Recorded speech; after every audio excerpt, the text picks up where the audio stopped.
नमस्कार, राम राम साथियों। आप सभी का RBSC तरंग के इस प्लेटफॉर्म पर बहुत बहुत स्वागत है। हम राजस्थान के प्रमुख त्यौहार पढ़ रहे थे, जिसमें हमने हिंदू माह के अकॉर्डिंग, हिंदू कैलेंडर के अकॉर्डिंग जितने भी त्यौहार होते हैं वो सब कंप्लीट कर लिए हैं। तो अगर आपने वो वीडियो नहीं देखी है तो आप जाकर प्लेलिस्ट में देख सकते हैं। आज हम पढ़ने वाले हैं मुस्लिम धर्म के त्यौहार। क्या पढ़ने वाले हैं? मुस्लिम धर्म के त्यौहार। तो आपका बिना टाइम वेस्ट करते हुए वीडियो को शुरू करते हैं। तो जो मुस्लिम धर्म है, तो मुस्लिम धर्म वालों के लिए क्या होता है, इनके भी हिजरी माह चलता है। जैसे हमारे चलता है चैत्र माह, आश्विन माह, इस तरह से हम इनके पास भी एक हिजरी संवत होता है, हिजरी माह होता है, जिसकी शुरुआत कब हुई थी? तो इसकी शुरुआत हुई थी 622 ईस्वी से। तो इसमें क्या होता है, इसमें भी इनके 12 महीने होते हैं। तो एक एक करके इन मंथ के बारे में देख लेते हैं, फिर इनके अकॉर्डिंग हम इनके त्यौहार को देखेंगे कि कौन से माह में कौन सा त्यौहार आता है और वो किसकी याद में मनाया जाता है। तो इस तरह से हम पढ़ेंगे तो आपके सारे डाउट्स क्लियर हो जाएंगे और आपको अच्छी तरह याद हो जाएगा। तो यहाँ पे जो भी इम्पोर्टेंट त्यौहार हैं वही लिए गए हैं ताकि आपका समय बच सके। तो इनका सबसे पहला जो माह रहता है वो है मुहर्रम, फिर सफ़र, रबी उल अव्वल, ये थर्ड माह है, रबी उस सानी चौथा माह है, जमादी उल अव्वल, फिर आता है जमादी उस सानी, अल के बाद में आता है उस, और अल के साथ लगता है अव्वल और उसके साथ सानी। तो यहाँ पे देखें, पहले आएगा मुहर्रम, फिर सफ़र, फिर रबी उल अव्वल, फिर रबी उस सानी, फिर जमादी वाला आएगा तो जमादी उल अव्वल, फिर जमादी उस सानी। इसके बाद में 7th नंबर पे आता है अपना रज्जब माह, फिर आता है 8th माह पे शाबान, 9th में आता है रमज़ान, फिर 10th नंबर पे आता है सब्बाल, या जिसको कहीं कहीं पे शाबाल भी लिखा गया है। फिर 11th नंबर पे आता है जिलकादाह माह, और फिर 12th माह है इनका जिलहिज, या फिर इसको कहते हैं जिलहिजाद। तो इस तरह से ये इनके 12th मंथ होते हैं हिजरी संवत के अनुसार। तो अब हम एक एक करके इनके त्यौहार पढ़ते हैं। तो सबसे पहले देखते हैं हम मुहर्रम त्यौहार के बारे में। तो मुहर्रम जो त्यौहार है वो मुहर्रम माह जो है, पहला माह इनका, उसकी 10वीं तारीख को मनाया जाता है। तो इनके जो त्यौहार है वो आप तारीख के हिसाब से याद रखें कि 10वीं तारीख, 25वीं तारीख, इस अकॉर्डिंग आप इनको याद रखना होगा, क्योंकि इसी तरह से ये मनाए जाते हैं। तो जो मुहर्रम का त्यौहार है वह मुहर्रम माह की 10वीं तारीख को मनाया जाता है। और ये किसकी याद में मनाया जाता है? तो ये इमाम हुसैन जो थे, इमाम हुसैन की शहादत की स्मृति में मनाया जाता है। और इसको क्या कहते हैं? इसका एक और नाम है मुहर्रम का, रोज़ ए अशूरा। क्या नाम है इसका? रोज़ ए अशूरा भी इसको कहते हैं। और ये जो त्यौहार है ये एक खुशी का त्यौहार नहीं है, ये शोक स्वरूप त्यौहार है, शोक का त्यौहार है, क्योंकि इमाम हुसैन की शहादत में, मतलब बलिदान की स्मृति में ये मनाया जाता है। तो इसलिए इसको शोक स्वरूप त्यौहार के कैटेगरी में रखा गया है। और इस टाइम पे क्या बजाया जाता है? तो जब ताजिए निकाले जाते हैं, मुहर्रम जब निकाले जाते हैं, आपने देखा भी होगा, तो उस टाइम पे जो वाद्य यंत्र बजाया जाता है जिसकी ध्वनि आपको सुनाई देती है वो ताशा वाद्य यंत्र होता है। तो ताशा वाद्य यंत्र यहाँ पे बजाया जाता है और ताजिए निकाले जाते हैं।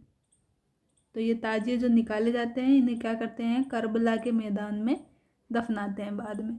और माना जाता है कि इन ताजियों के नीचे से निकलने से बहुत ही शुभ होता है, और इनके नीचे से निकलने से आपको कोई भी रोग या फिर कोई भी आपकी मनोकामना हो तो वो पूरी हो जाती है। इसलिए हिंदू धर्म के जो लोग हैं, बच्चे हैं, उनको भी ताजियों के नीचे से निकालते हैं लोग बाग।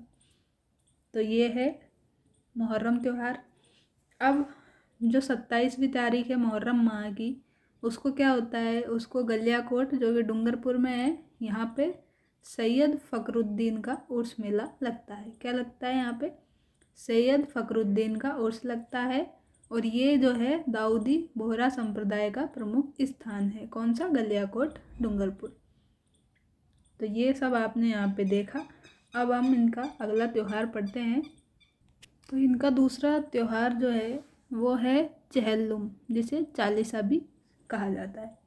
तो ये जो त्यौहार है, ये जो इमाम हुसैन थे, इनकी मरने के 40 दिन पूरे हुए थे, इस उपलक्ष्य में ये मनाते हैं।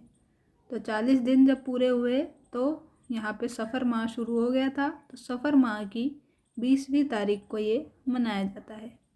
तो सफ़र माह की 20वीं तारीख को क्या मनाते हैं? चहल्लुम या चालीसा त्यौहार मनाया जाता है मुस्लिम धर्म के लोगों के द्वारा। इसके बाद में हम पढ़ते हैं ईदुल मिलादुलन भी, और इसको 12 वफ़ात की कहते हैं। तो 12 वफ़ात के नाम से ये ज़्यादा सुना जाता है, लेकिन इसी को ईदुल मिलादुल नबी भी कहते हैं।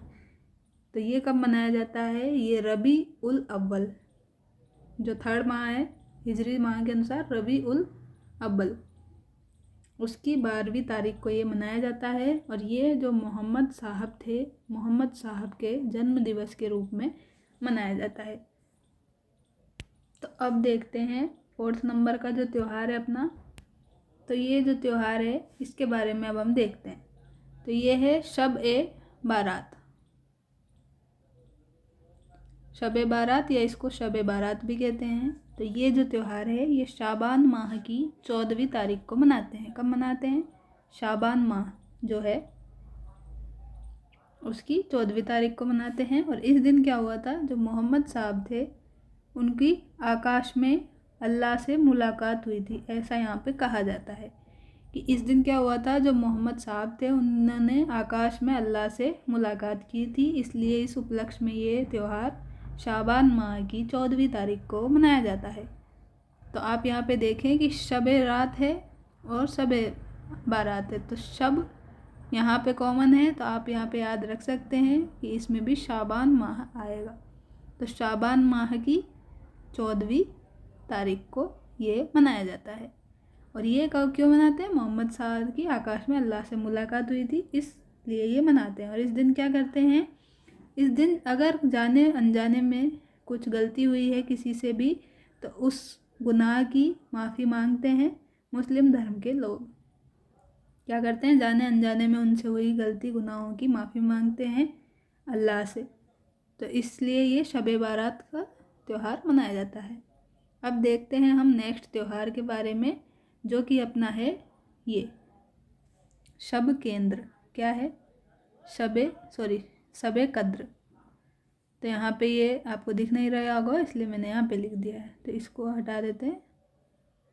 तो ये 5th नंबर पे हम पढ़ रहे हैं शबे कद्र के बारे में। तो इसमें क्या होता है? ये त्यौहार जो है रमज़ान माह की 27वीं तारीख को मनाते हैं। कब मनाते हैं?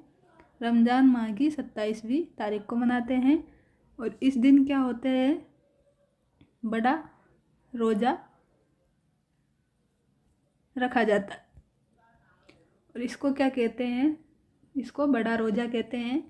और इस दिन क्या है? इस दिन कुरान उतारा गया था। ऐसा कहते हैं कि इस दिन जो कुरान है वो धरती पर उतारा गया था। कब? क्या करके? लिपिबद्ध करके। तो लिपिबद्ध करके धरती पर कुरान कब उतारा गया? तो शब-ए कद्र के त्यौहार के टाइम पे ये किया गया। और ये क्या होता है? 30 दिन तक इसमें रोज़ा रखते हैं, जिसको सोम भी कहते हैं। तो अपने यहाँ पे तो इसको क्या कहते हैं? व्रत और उपवास कहते हैं। और इनके लिए इस तरह के जो फास्ट होता है उसको ये लोग रोज़ा कहते हैं। तो ये लोग क्या रखते हैं? मुस्लिम धर्म के जो व्यक्ति हैं उनमें ये रोज़ा रखते हैं 30 दिन तक। और 30 दिन तक जो रोज़ा रख कर ये अल्लाह की इबादत करते हैं, उनसे प्रार्थना करते हैं। तो इसमें क्या होता है? इसमें सहरी और इफ्तारी होती है। तो सहरी तो जो है सूर्योदय से पहले का भोजन, मतलब आपको सुबह मॉर्निंग में 4 बजे से पहले भोजन कर लेना होता है। सहरी में क्या होता है? 4 AM से पहले आपको भोजन करना पड़ता है। और जो इफ्तारी है, इफ्तारी किसको बोलते हैं? सूर्यास्त के बाद के भोजन को। तो इफ्तारी में सूर्यास्त के बाद में भोजन करते हैं, मतलब इवनिंग में। तो इवनिंग में आपको 6 से 7 बजे के बीच में ये भोजन करना होता है। इसके बाद में भी होता है इस टाइम पे। एक नमाज होती है इससे पहले, उसको अदा करके ये भोजन किया जाता है। और जो भी मस्जिद है उसमें यहाँ पे बताया भी जाता है कि अब इफ्तारी कर लें। तो इफ्तारी इसके बाद में की जाती है, नमाज में ये बोलने के बाद में। तो सबको पता चल जाता है कि अब इफ्तारी का टाइम हो गया है, तो इसके बाद में आप इफ्तारी कर सकते हैं, मतलब सूर्यास्त के बाद का भोजन कर सकते हैं।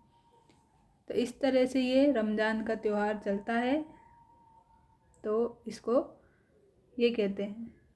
तो ये रमज़ान के माह में आता है, इसलिए इसको जनरली रमज़ान ही कह देते हैं, लेकिन इसको शब कद्र के नाम से भी जाना जाता है। और ये 27वीं तारीख को ये मनाया जाता है। इस दिन बड़ा रोज़ा मनाया जाता है। फिर इसके बाद में अपने पास आती है मीठी ईद। तो जो मीठी ईद है उसको क्या कहते हैं, उसका एक और नाम है ईद उल फितर। क्या कहते हैं इसको, और ईद उल फितर कहते हैं, और इसी को कहते हैं मीठी ईद। तो मीठी ईद है तो क्या होगा इस दिन, तो इस दिन क्या करते हैं, जो मुस्लिम धर्म के लोग हैं वो घर पर सेवइयाँ बनाते हैं, खीर बनाते हैं और मिठाइयाँ बनाते हैं बहुत सारी। तो इस तरह से इस त्यौहार को ये मीठे पकवान बनाकर सेलिब्रेट करते हैं और सभी को बांटते हैं और अपनी नमाज अदा करते हैं। तो ये जो त्यौहार है ये सव्वाल माह की पहली तारीख को मनाया जाता है। कब मनाया जाता है, सव्वाल माह की पहली तारीख को मनाया जाता है। और ये भाईचारे का त्यौहार है। इसमें सभी लोग एक दूसरे से क्या करते हैं, गले मिलते हैं, एक दूसरे से गले मिलते हैं, नए कपड़े पहनते हैं और सभी को मुबारकबाद देते हैं और बधाइयाँ देते हैं। और खीर और मिठाइयाँ बनाकर एक दूसरे के घर पर ये भी देते हैं और इससे भाईचारे का माहौल बनता है।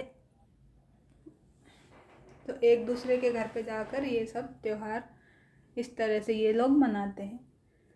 तो अब इसमें क्या होता है, एक शब्द यहाँ पे दिख रहा है आपको, फितरा। तो ये फितरा किस लिए आता है, ये फितरा का मतलब है यहाँ पर जो भी आप इस दिन क्या करेंगे, दान पुण्य करते हैं और खैरात बांटते हैं, उसको कहते हैं फितरा करना।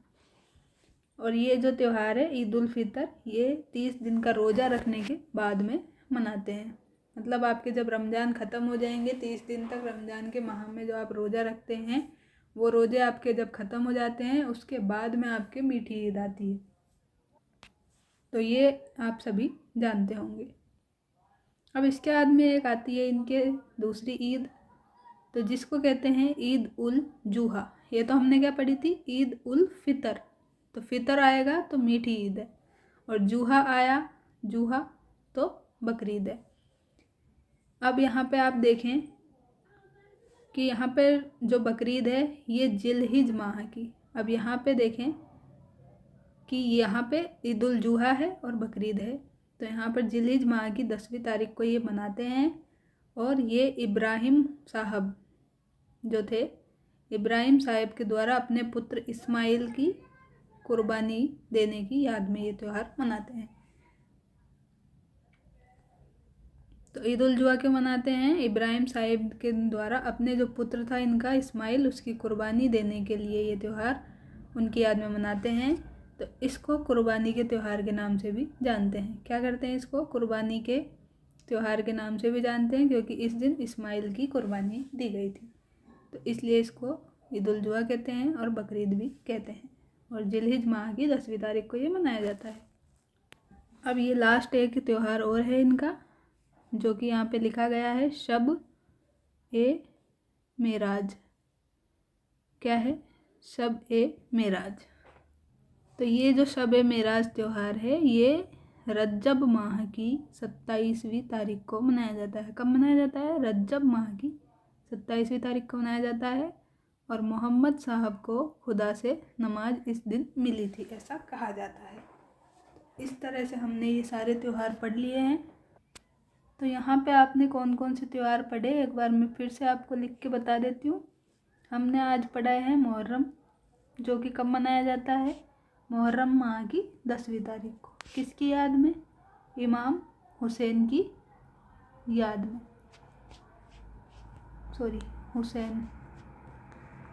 इमाम हुसैन की याद में ये मनाते हैं। मुहर्रम पढ़ा सबसे पहले, और इस पर क्या करते हैं, ताशा वाद्य यंत्र बजाते हैं और ताजिए निकालते हैं।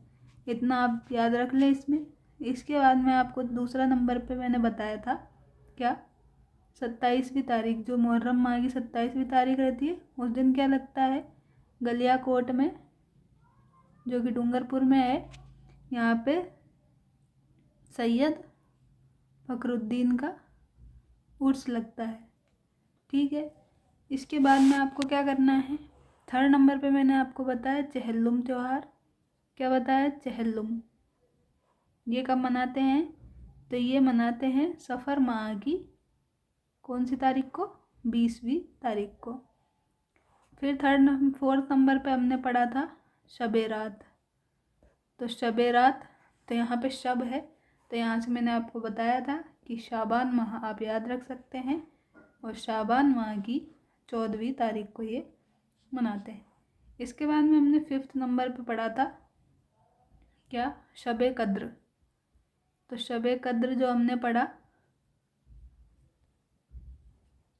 वो क्यों मनाते हैं, कब मनाते हैं, तो ये रमज़ान माह की हमने देखा था 27वीं तारीख को मनाते हैं। और इस दिन क्या हुआ था, कुरान धरती पर उतारा गया था, ये देखा था। फिर अब हमने इसके बाद में क्या देखा, और इस टाइम से ही क्या करते हैं, 30 दिन के रोज़े रखते हैं। और इसमें मैंने आपको बताया था कि हम क्या करते हैं, एक तो सहरी, जो कि आपका सुबह का भोजन होता है 4 AM से पहले तक का, और एक हम करते हैं इफ्तारी। ये करते हैं इफ्तारी, जो है आपका इवनिंग का जो भोजन है वो होता है, और ये लगभग 6 से 7 PM के बाद आपके किया जाता है। फिर 6 नंबर पे हमने पढ़ी थी ईद उल फितर। अब रोज़े ख़त्म हो जाएंगे तो उसके बाद में ईद आएगी, तो ईद आई अब मीठी ईद। ईद उल फितर को हम कहते हैं मीठी ईद। और ये कब मनाई जाती है, तो ये मनाई जाती है सव्वाल माह की पहली तारीख को। सव्वाल की पहली तारीख को मीठी ईद मना दी हमने। अब क्या हुआ, अब लास्ट जो है एक इम्पोर्टेंट है बकरीद। बकरीद को क्या कहते हैं, ईद उल जुहा। तो ये कब मनाया जाता है, ईद उल जुहा जिलहिज, जो जिलहिज माह है उसकी 10वीं तारीख को मनाया जाता है। और इसके बाद में हमने एक और देखा था शबे मेराज। तो यहाँ मैं इसको लिख देती हूँ, क्या देखा हमने, शब ए मेराज। तो शब ए मेराज कब मनाते हैं, तो ये मनाते हैं रज्जब माह की 27वीं तारीख को। तो इस तरह से हमने ये सारे त्यौहार पढ़े हैं, 8 त्यौहार हमने पढ़े हैं। तो कोई ज़्यादा ये डिटेल में आपसे नहीं पूछते हैं किस महीने की कौन सी तारीख को मनाया जाता है और किसकी याद में मनाया जाता है। इस प्रकार के क्वेश्चन ही आपसे पूछे जाएंगे। और इसको आप इम्पोर्टेंट कर लें कि मुहर्रम जो है उसकी 27वीं तारीख को गलियाकोट डूंगरपुर में किसका उर्स लगता है, तो आप बता दें सैयद फखरुद्दीन का उर्स लगता है, और दाऊदी बोहरा संप्रदाय का प्रमुख स्थान ये माना जाता है। तो इस तरह से हमने मुस्लिम धर्म के सारे त्यौहार कवर कर लिए हैं। अब नेक्स्ट वीडियो में आपके लिए जो अपने बचा है टॉपिक, तो उसके त्यौहार आएंगे, जिसमें आपको ईसाई धर्म के, सिख धर्म के और सिंधी धर्म के त्यौहार मिल जाएंगे। तो इस तरह से ये त्यौहार का जो पार्ट है अपना वो पूरी तरह ख़त्म हो जाएगा। अब चाहे आप कोई सा भी एग्ज़ाम दें इसको पढ़ने के बाद, RS का या फिर RPSC जो भी एग्ज़ाम कराती है, first grade, second grade, school वाला, एजुकेशन वाला जो भी है, संस्कृत डिपार्टमेंट वाला, उसके अलावा आप रीट के लिए, CET के लिए, वीडियो के लिए, पटवारी के लिए, जिसके लिए भी तैयारी कर रहे हैं और आपके ये टॉपिक पूछा जाता है, उन सभी में इम्पोर्टेंट है। तो अगर आपको ये टॉपिक अच्छा लगा है, वीडियो अच्छी लगी है, तो वीडियो को लाइक कर दें, चैनल को सब्सक्राइब कर दें। मिलते हैं नेक्स्ट वीडियो में, तब तक के लिए thank you, tata, bye bye.